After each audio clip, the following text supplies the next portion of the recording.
I've raised my children to know that family is really what matters. They are the people who are going to be there for you. They are the people who share your values. They are the people who will be there to help you in your time of need. And they'll be the people to share the good times in life with you. So family, my children have grown up knowing family is everything.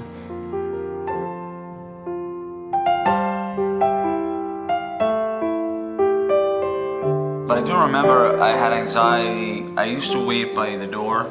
My dad used to come home about 6 or 7. And I was about 8, when I was 8 years old.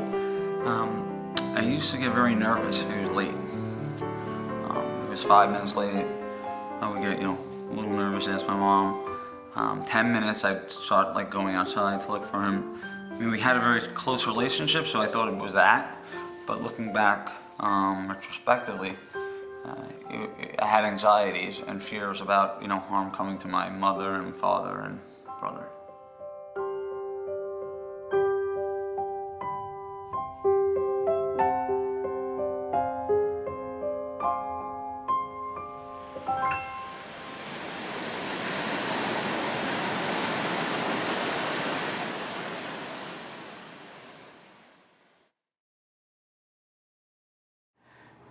The mind is the strongest part of the body, I feel. And when unfortunately there's issues, it overtakes everything, basically.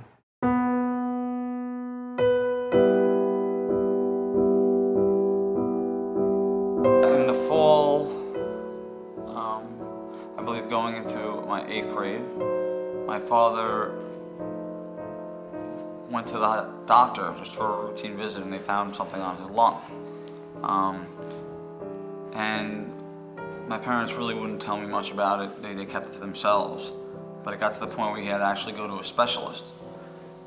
And I actually begged them that day to take off from school so I could meet with my father. I wanted to know what happened.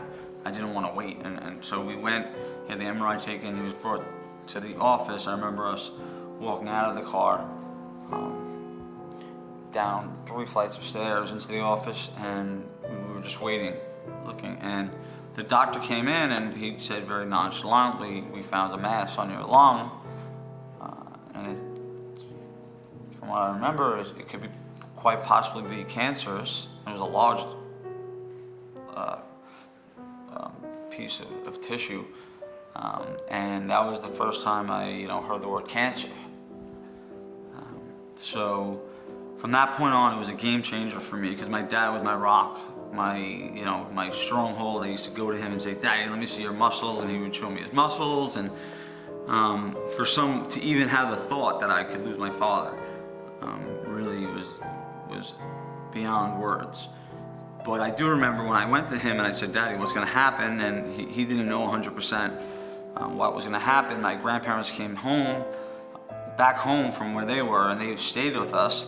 And my mother and him went to the hospital. I didn't want to stay there. I wanted to go with him, but he told me to stay home. And we had a conversation, and I was beside myself. I was 13. I didn't know much, and he was pretty much my connection to the world, to the physical world. So I said, Daddy, like, what am I gonna do? Like, Daddy, I need you. What would happen? I need you. I want to be with you. Like, why would this happen? And he didn't know what to say. But he said, promise me that I made him promise that I would carry on.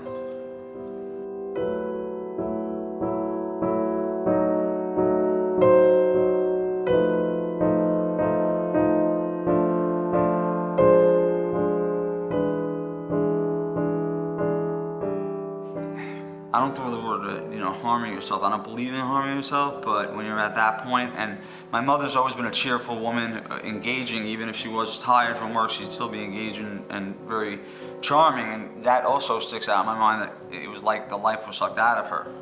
So it wasn't just me, it was my mother, my brother, and we couldn't imagine life without him.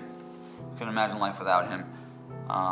So I was young, I didn't know any other means of living without him, so I couldn't even comprehend on any level of living without him, especially since we were on every family vacation together. They never took a family vacation on their own. I didn't know of anything else than living with my dad.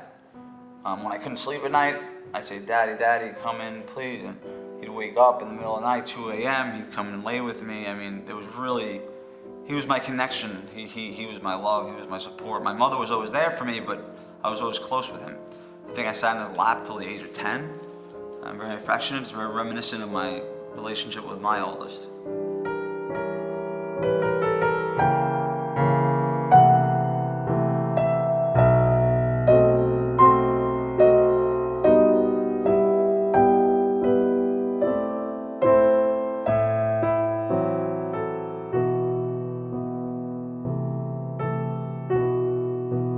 I purposely took my son on his 10th birthday this year to the Lion King, and we sat, because there was a big connection in that movie with Simba and his father. And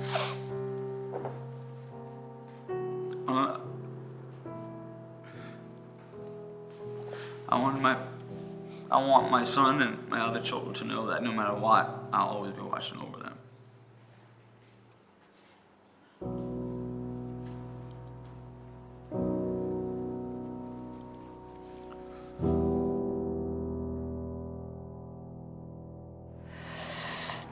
Live with hope. Where there's hope, there's life, and when there's life, there's hope. I mean, you have to. It's very hard. Sometimes the days are very dark, but you have to realize that, those clouds will pass, and that, hopefully things will get better. But it is difficult. It's not an easy thing to do. And to my father, he was the one who I called when I was, in the frenzy and in the middle of everything, and he took every single phone call. He never said I'm busy. I would go to his office that was near my school at times.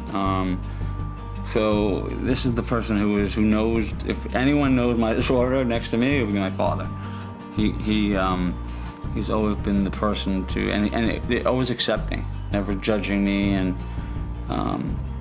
I mean, sometimes you can't find the answer to why people do what they do, but between my brother, it's pretty apparent that it goes not only back to my parents, but my parents and grandparents. And Rose, who I'm named after, was his grandmother, who was very strong.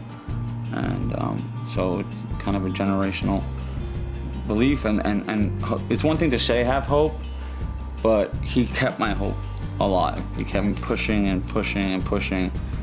And, you know, because for parents to cry for their children, that's a sign like this, even more panic. And he went to every single length to make sure that I got what I needed to get where I had to go. And I mean, lengths that can't even be discussed. Just, there was no, it was like he gave me an unlimited pass to his time and his ear and to everything that I needed.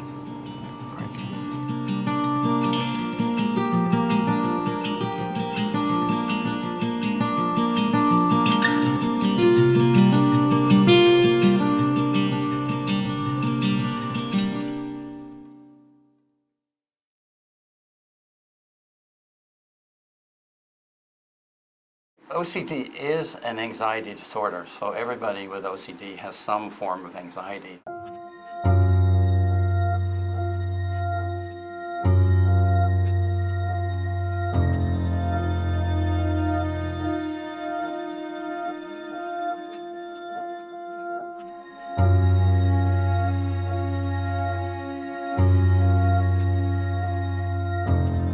I met Dr. Lancer about 20 years ago, before he was a doctor, and I met him through the Obsessive Compulsive Disorders Foundation. And he had an anxiety disorder, he had obsessive compulsive disorder, and I sort of followed his career. He got himself straightened out, and like many people who do well with OCD and anxiety disorders, he decided to turn around and help other people.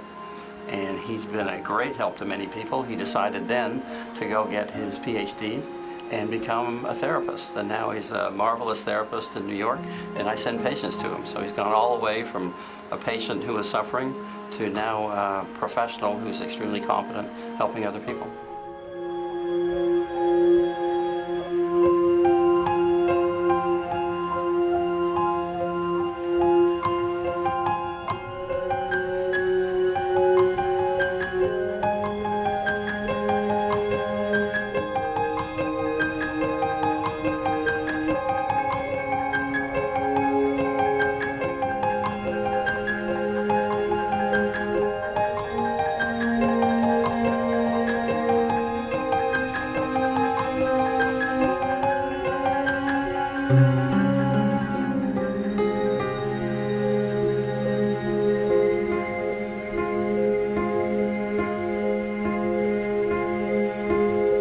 I think it's important for people struggling with anxiety, fear, whatever the disorder may be, to have someone to look up to as a mentor. Michael didn't formally train me, but what he gave me was that approval of myself that allowed me to kind of step out of my situation. And like many people who are mentors and leaders, they don't really see themselves as a leader, as Michael expressed, and he gave me something to reach for. He gave me a bar to reach for, and you know, he's kind of an out-of-box style, and that's the style I've taken in my practice. And so he's been a huge influence on how I treat patients, not necessarily on the techniques, but just the treatment of patients as people, not as, you know, people who are just in dire need for help.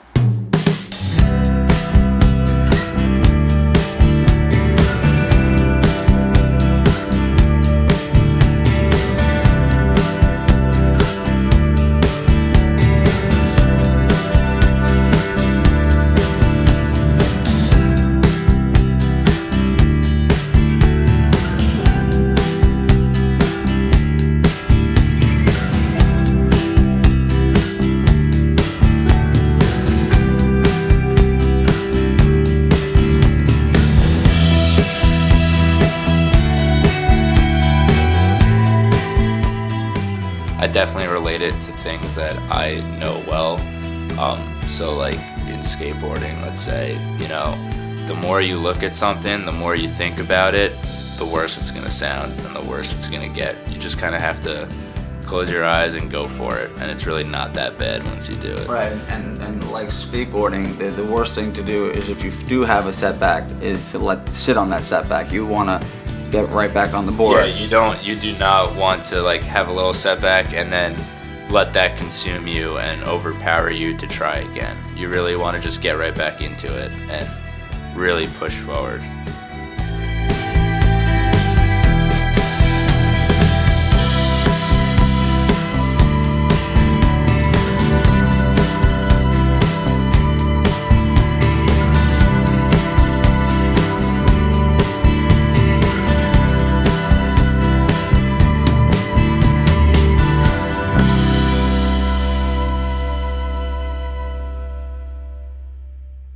I think it's really crucial for anybody, not just people with anxiety disorders, but especially for people with anxiety disorders, to exercise. When we started the OCD Institute at McLean, where we deal with OCD and anxiety disorders, we put in exercise equipment and made that part of the program.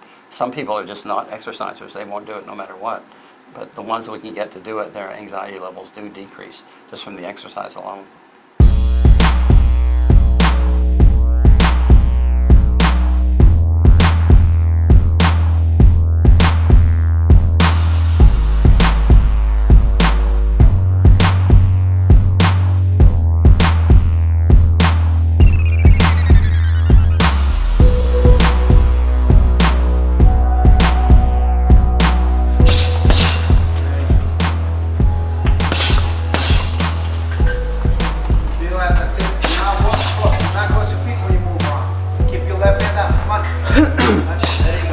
Distance. That's it. Change your levels now. That's it. That's it. You feel like a book. Make it straight. It's a cross.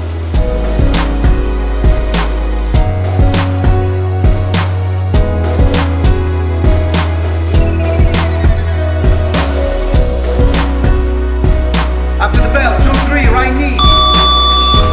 2-3, right knee.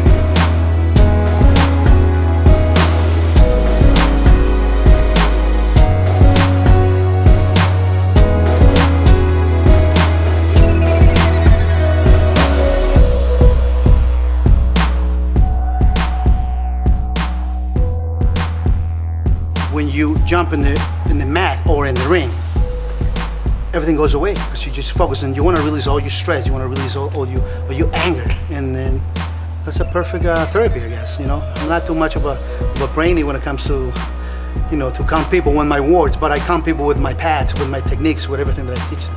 So that's what my thoughts on martial arts.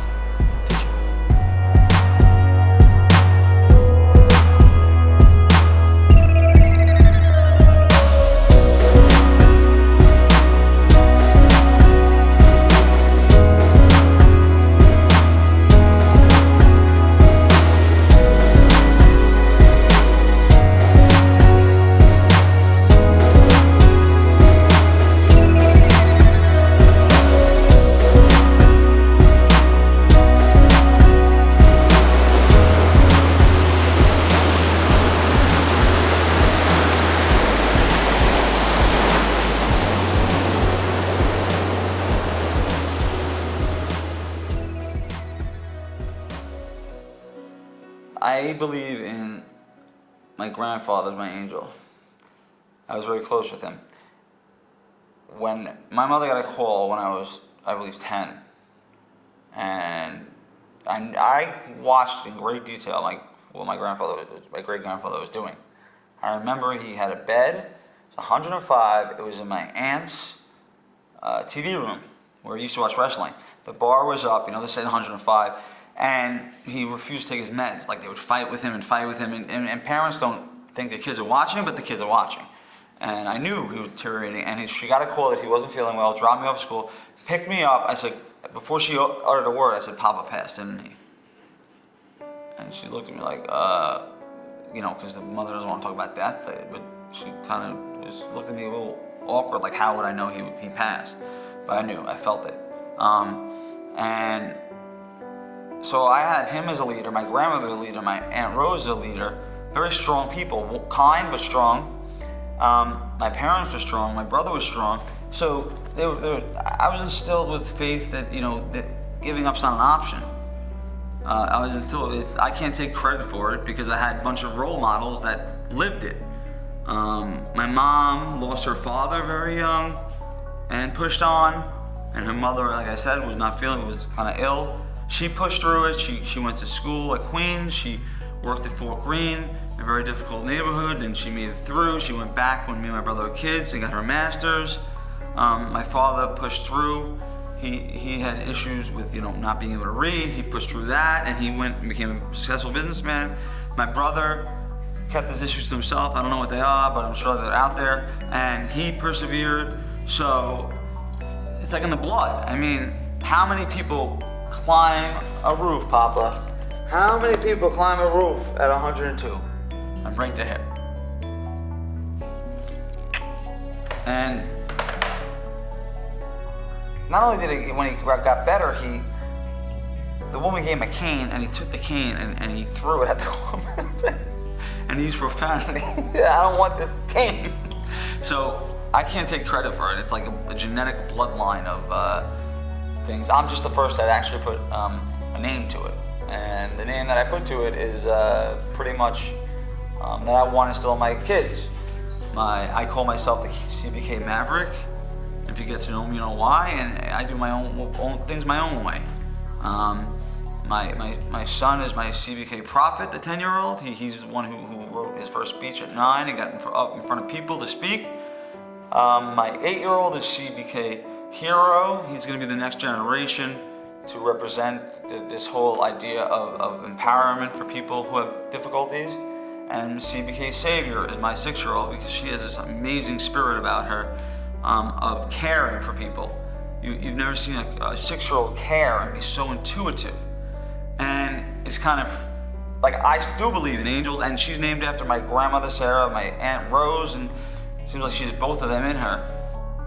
If you want to ensure your children are going to push through this, and I'm telling you, it's not a matter of if, it's a matter of when, you nourish their souls to rise within when the time calls for them.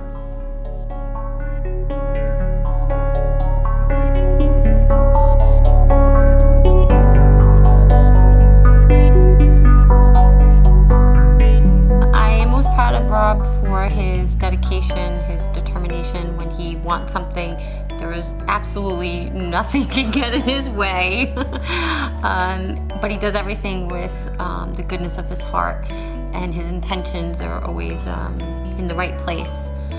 I think that I'm proud that who he is as a father, the way he is with the kids and plays with the kids and tries to help them. Even in the areas that kids struggle with, personally, self-esteem, emotional intelligence, things in that aspect. What I'm most important to me is that I leave my children with the idea that their father was somebody who made a difference in the world, and I think Dina believes that's how she lives as well. Like I said before, with my parents, everyone does it in their own way. But I think that's what's pretty much unite. There's a reason that we connect is because we both, contribute to the world in our own special way.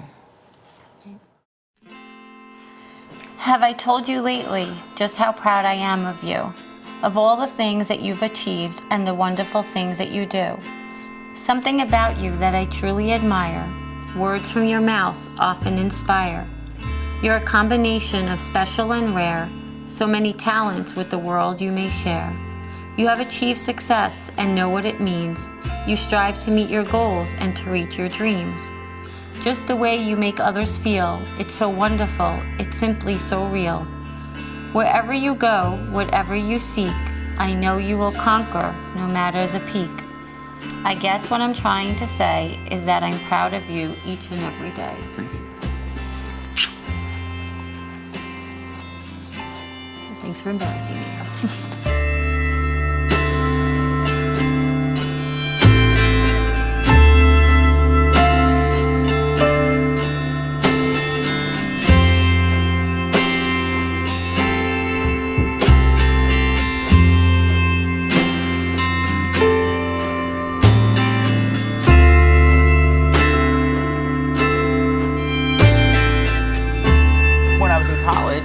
I was talking to him, you know, bouncing off ideas on how to work through the new stresses I had.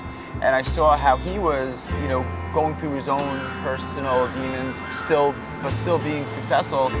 And as the years progressed following then, I started to realize what he was doing was really interesting to me from an intellectual level, but also on a personal level. And I started to really confide in him, how can I do the same thing? About 15 years ago or 16 years ago, I started a group. It was a sport group. Before I even thought about becoming a psychologist, I just wanted to give back. And Billy was actually one of the members that was always there. Sometimes it was only us two, but Billy was always there. And you know, people like Billy inspire me, even though, you know, they might think that, you know, give me the credit, but this is like the earliest experience of the feeling of gratitude for the kind of interest I took in people and the kind of care was Billy expressed that. That was like my first experience helping someone, and the gratitude that I received kind of propelled me to believe that, you know, this is the right thing I want to do. Remember that, Bill? Yeah, when we were working together? Absolutely. Then I remember that we were quite often the only people there, but I think that was all the better for me. You know, in my course, I'm taking a course on therapy, and we learn about this concept called ledgers. And there are certain ledgers which is like it's something that you give to somebody, and then that person tries to pay it back. There are certain ledgers that cannot be paid back, and it's not in a bad way. It's just a genuine sense of how in the world could I ever pay you back? And I think that as I've learned about things, I've understood that I pay him back by using his advice and making him proud by being successful in my own right. And I think that's true friendship, you know? The year difference, it becomes less and less. It's just a wonderful feeling, for sure. Yeah, it was really never about age, even though he was much younger. We had that connection through, you know, us both having a struggle with anxiety. And both of us kind of had that persona of the popular kid that plays football, and so we identified really well. And we've become friends on many levels, not just the level of, you know, helping him. And it's just I think we could both say we appreciate life a little differently and more than other, you know. This has enhanced our lives, not just taken away. Would you feel that way? I do, and I think that, you know, I think that it is cliche and all, but our struggles don't have to define us, but they are a part of us, and they can shape you for the better. But everyone needs a little help along the way. I think we're both fortunate that at different points in our life we got that help, and we're able to be successful and ultimately help others. And we both realize that it's like we're the new generation of people who break the stigma, break down the walls, and, you know, we want that message to get out there that, you know, you look to your left and right, the chance one of those people is suffering. So, you know, this can't be kept in secret anymore, and, you know, the silence needs to be broken.